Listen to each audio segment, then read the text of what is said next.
নমস্কার তোমাদের সবাইকে সানা স্মাইল এডুকেশন সেন্টারে স্বাগত জানিয়ে আজকের ক্লাসটি শুরু করছি।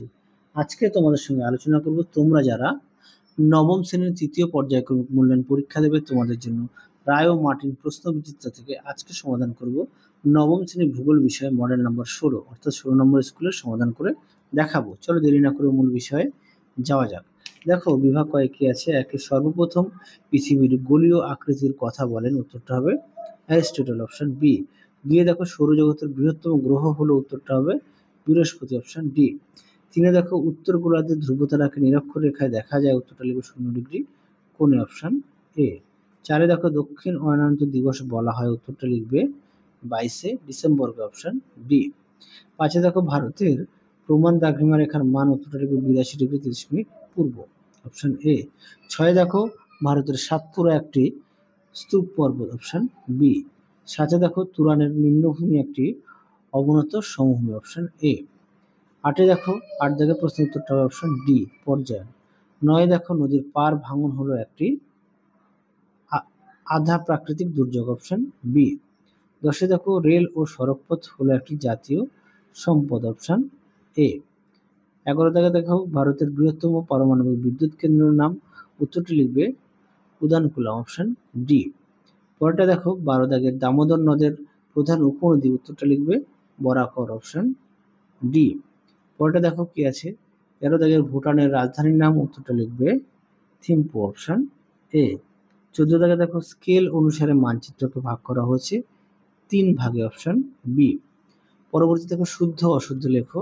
1 দাগের প্রশ্ন, উত্তরটা অশুদ্ধ, 2 দাগেরটা হবে শুদ্ধ, 3 দাগেরটা হবে অশুদ্ধ, 4 দাগেরটা হবে শুদ্ধ, 5 দাগেরটা হবে শুদ্ধ, 6 দাগেরটা হবে শুদ্ধ, 7এরটা হবে শুদ্ধ, 8এরটা হবে শুদ্ধ। পরবর্তী দেখো কি আছে, 1 দাগের প্রশ্ন, উত্তরটা হবে রিমোট সেন্সিং, শূন্যস্থান পূরণ, 2এরটা হবে 43 কিমি, 3এরটা হবে উপত্যকা। পরবর্তী দেখো কি আছে, 4 চুনাপাথরের গুহার ছাদ থেকে ঝুলন্ত কঠিন ক্যালসাইটকে ড্যাশ বলা হয়, উত্তরটা হবে স্ট্যালাকটাইট। 5 দেখো সমুদ্রের তলদেশে ভূমিকম্পজনিত উপকূলীয় জলোচ্ছ্বাসকে ড্যাশ বলে, উত্তরটা সুনামি। 6 দেখো ভারতের বৃহত্তম তৈল শোধনাগারের নাম, উত্তরটা লিখবে রিলায়েন্স ইন্ডাস্ট্রিজ লিমিটেড। পরে দেখো সুন্দরবন অঞ্চলের সবচেয়ে বড় দ্বীপ হলো, উত্তরটা লিখবে সাগর দ্বীপ। 8 দেখো যে স্কেল লেখচিত্রের সাহায্যে দেখানো হয় তা হবে রেখা স্কেল বলে। পরবর্তী দেখো পূর্ণ বাক্যে উত্তর দাও। একে কি আছে, সূর্যের চারিদিকে পৃথিবী পরিক্রমণের ফলে সৃষ্ট বছরকে কি বলা হয়, উত্তরটা লিখবে সৌর বছর। পরবর্তী দেখো 2 দাগের কোন যন্ত্রের সাহায্যে আকাশের সূর্যের সবচেয়ে অবস্থান দেখে পৃথিবী পৃষ্ঠের যে কোনো স্থানের অক্ষাংশ নির্ণয় করা হয়, উত্তরটা লিখবে সেক্সটেন্ট যন্ত্র। 3 দেখো পৃথিবীর দীর্ঘতম গ্রস্ত উপত্যকার নাম কি, উত্তরটা লিখবে পূর্ব আফ্রিকা গ্রস্ত উপত্যকা, গ্রেট রিফট ভ্যালি। পরেরটা দেখো কি আছে,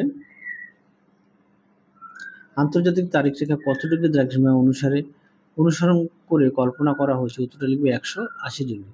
পরেরটা দেখো 5 দাগে শরৎকালের সামুদ্রিক ঘূর্ণিপাতের প্রভাবে পশ্চিমবঙ্গের উপকূল অঞ্চলে যে প্রবল ঝড় বৃষ্টি হয় তাকে বলা হয় আশ্বিনের ঝড়। পরবর্তী প্রশ্ন দেখো কি আছে, স্থলপথ থেকে জলপথের প্রবেশ পথ বা জলপথ থেকে স্থলপথের প্রবেশ পথকে কি বলে, উত্তর লিখবে বন্দর। পরবর্তী প্রশ্ন দেখো, ভারতের কোথায় প্রথম কার্পাস শিল্পকেন্দ্র গড়ে ওঠে, উত্তরটা লিখবে 1818 সালে কলকাতার কাছে ফোর্ট গ্লাস্টারে স্থাপিত হয় বা ঘুষুরিতে। পরবর্তী প্রশ্ন দেখো, পশ্চিমবঙ্গের সবচেয়ে বড় মহানগরের নাম, উত্তরটা লিখবে কলকাতা। 10 দেখো জাতীয় পর্যায়ে বিভিন্ন বিষয়ভিত্তিক মানচিত্র গঠনকারী কেন্দ্রীয় সরকারি প্রতিষ্ঠানের নাম, উত্তরটা লিখবে NATMO। এটা কোথায়, কলকাতা অবস্থিত।